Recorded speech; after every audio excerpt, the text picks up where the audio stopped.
on a pris des extraits des médias français qui ont largement été pro-Harris ou plutôt contre Trump, même les deux, hein, je vous le dis, il faut arrêter. Écoutez, voilà. Ils auraient été pro n'importe qui, mais voilà. On va vous faire certains... France Télévisions, France Info, faites-moi rêver. Allez, je vais vous faire rêver. On va vous faire écouter certains passages pour que vous voyez à quel point les médias s'attendaient pas à une victoire écrasante de Donald Trump. Ça, franchement... Je peux pas y croire. Je peux pas y croire. Je suis désolé, je peux pas y croire. Au mois d'août, le journaliste historien Thomas Negaroff, souvent invité sur le service public, nous disait que Kamala Harris était la pire des candidates pour Donald Trump. C'est le pire, lui. Car elle est très dynamique et compétente. Eh bien, écoutez, je sais pas s'il va faire de la voyance, mais j'écouterai. Je lirai pas son horoscope dans le Parisien. Alors, écoutez ce qu'il a dit.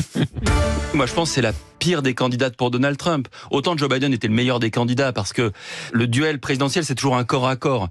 Et dans ce corps à corps, vous aviez la virilité de Donald Trump et l'empathie fragile et la faiblesse de Joe Biden. Là, le corps à corps change de forme.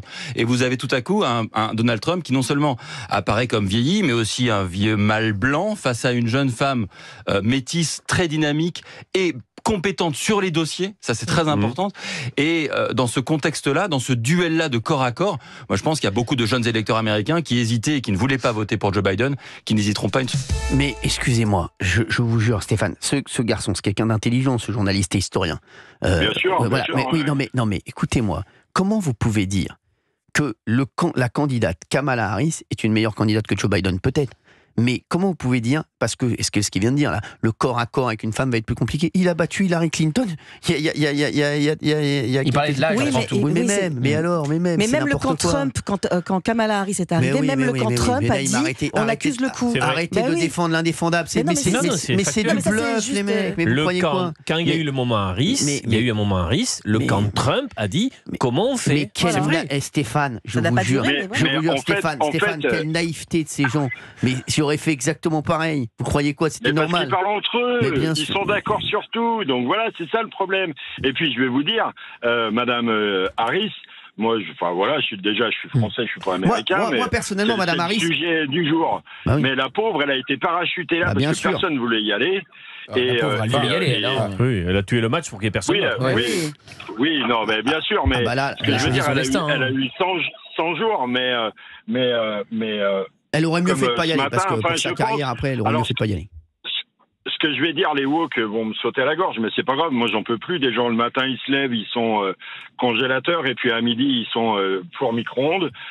Mais elle était... Enfin... Elle est pas bonne, quoi. Bah non. Elle a été nulle. Non, elle était mauvaise. C'est une très mauvaise candidate aussi. Elle était nulle. Mais par contre, quand vous dites ça en France, une femme a été nulle, mais vous êtes le mâle blanc dans toute sa splendeur. Elle aurait été sur France Inter seulement. Non, mais je vous dis, moi, je vous le dis, elle a été nulle. Après, on n'a rien contre elle. Moi, je la connais pas du tout. Kamala Harris, j'adore ses pains de mie. Les pains de mie Harris, j'en mange tout le temps. Donc voilà, j'avais rien contre elle. J'arrive rien contre elle à la base. Mais de toute façon, au début de l'émission, vous l'avez dit, Taylor Swift, Elon Musk. Bah bien sûr. Non mais déjà, on a tout dit. Vous voulez que je vous dise, Stéphane, il n'y a pas de débat. Il y en a une qui est soutenue par Taylor Swift et il y en a une qui est soutenue par Elon Musk. Bon merci. Rideau, au revoir. Il y en a un qui est dans l'espace. Il y en a un qui est dans l'espace. Il y en a une qui fait de la country. Donc merci, s'il vous plaît. Non mais c'est vrai. Non mais les mecs, faut arrêter. Il y en a une qui est avec un harmonica, l'autre il est dans l'espace. Donc merci, c'est bon. Non mais franchement, faut arrêter de dire des conneries. À un moment, Rideau. Non mais Rideau, merci Stéphane d'avoir été avec nous sur Europe 1. On peut pas dire que c'est une punk cachère, mais pas loin, quoi. Stéphane. Oh non, faut pas Stéphane, punk cachère. Taylor Swift. Alors, une punk cachère milliardaire, voilà, pardon. Alors, justement, Taylor Swift qui sera mon invité d'ailleurs demain. Non, j'ai la Suzuki Swift demain. Stéphane, reste avec nous parce que on a un garçon qui s'appelle Laurent Tessier. Qui est excellent, qui officie chaque jour dans la matinale aux côtés de Pascal Praud. Bravo Laurent Tessier. Il a compilé les déclarations récentes des médias français au sujet de Trump. Écoutez le service public en pleine campagne anti-Trump. Regardez, écoutez.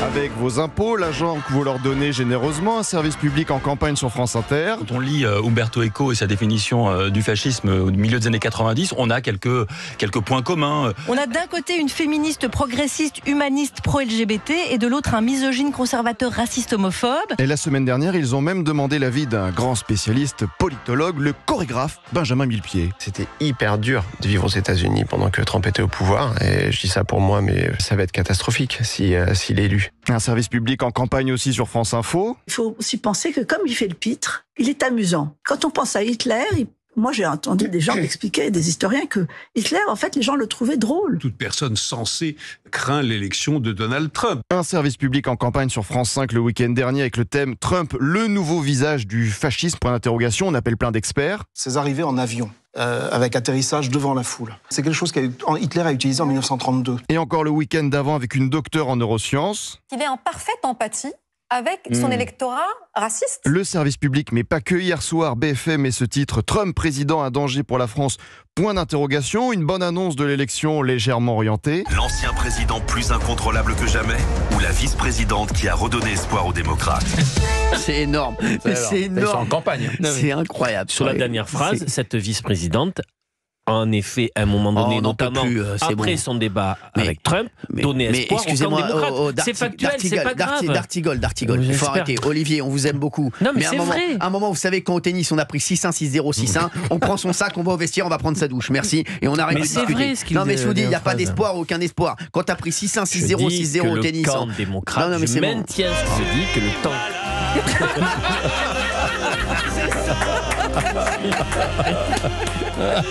Quel talent, bravo.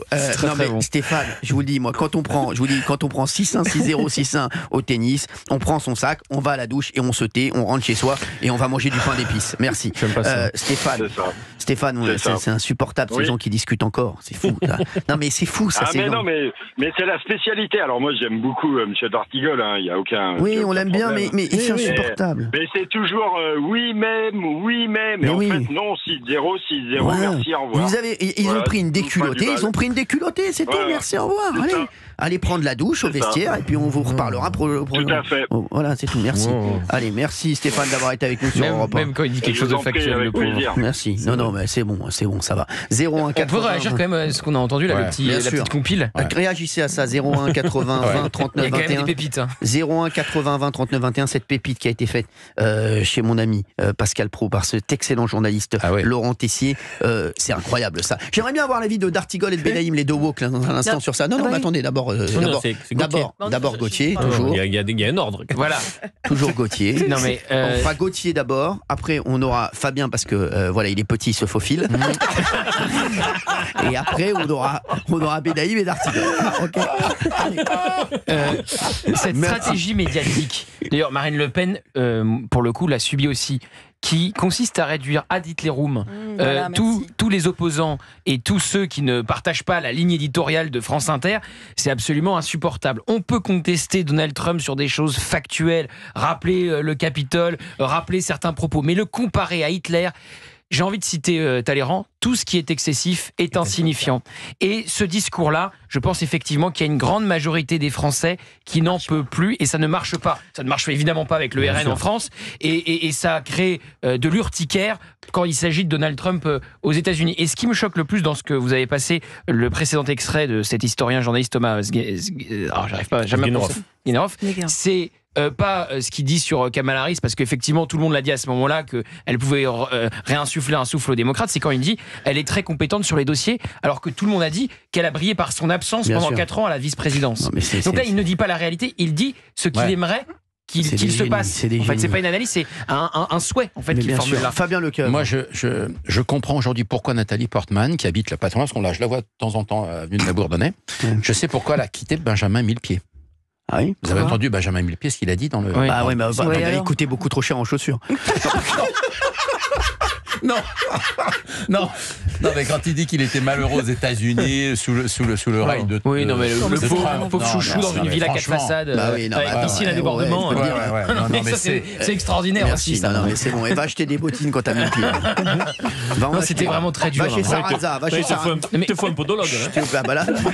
Va commander chez saranza.com. C'est tellement indécent. Vous vous rendez compte quand vous vivez en Iran, en Afghanistan... Gauthier, il n'y a pas que vous dans l'émission. Pardon. Il y a vous aussi. Bonsoir. J'allais dire, il n'y a pas que vous, il y a surtout vous. Merci. Valérie Benaïm. Non, mais là où je rejoins évidemment Gauthier, c'est que comparaison n'est pas raison et que je trouve toujours exécrable ces comparaisons qui n'ont aucun sens. Aucun sens. C'est-à-dire qu'il y a énormément de choses qu'on peut effectivement reprocher à la personnalité de Trump. C'est un personnage qui est effectivement outrancier, vulgaire, excessif. Ça, et tout le monde, y compris ceux qui votent pour lui, le reconnaissent. Donc voilà, on peut dire ces choses-là. choses-là. En revanche, le point Godwin, où à chaque fois il faut arriver sur Hitler. Il y en a une qui disait Hitler faisait rire les gens, comme Donald Trump. Enfin, c'est tellement ridicule. On va donner 40 secondes à notre ami Darty. C'est beaucoup. Justement, ça vient de tomber, c'est 20 finalement. Il a de la fièvre. Non, mais quand la gauche fait ça, c'est ce que je dis tout à l'heure, c'est qu'elle est en panne de récit. Elle ne sait pas faire autre chose. Et en effet, ça ne marche pas. Ça n'est pas. Si encore cette stratégie était victorieuse, pourquoi pas? Mais c'est un échec. Ça ne marche pas. Bravo. Non, ça n'a pas marché en Argentine, ça n'a pas marché. Bien sûr. Bon, ça ne marche pas. En tout cas, vous avez vu comme il est impactant. En 20 secondes, il a dit exactement ce qu'on attendait de lui. 0